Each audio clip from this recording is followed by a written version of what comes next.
So far we have seen how to set up font families and sizes. In this section we are going to understand the properties called font style and font weight. You may already know that it gives italic and bold styles to the text, but that's pretty much it allows us to do. But there are some details that you need to know about these properties. So not much going on in the coding. I have defined the paragraph and there is the span tag in which we will see the change by applying the properties. I will create a rule for span tag here, and inside that I'm going to use the property font style. Now font style has couple of direct keywords that you can use, as you can see here. Here I'll say italic and saving this. Let's preview this in the browser. So you can see that inside the span tag the text is italic here.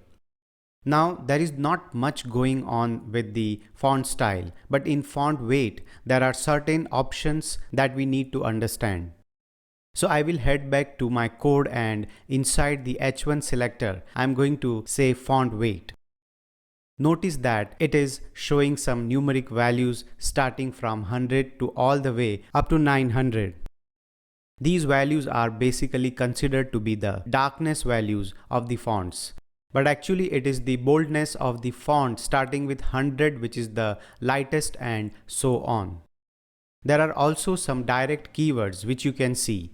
So here if I say bold, you can see that there is no noticeable change here. But if I say lighter here, you can see that the boldness of the heading has now changed and no longer bold. So if you have different font families given, these values can be helpful. Let me show you what I mean. I will change the font family of heading here. So now you can see a very light version of heading. Now if I say normal, you can see that it is showing some boldness to the heading. And if I say bolder, I get the much bolder version of heading.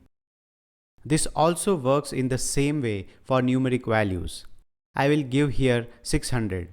Let's check the output.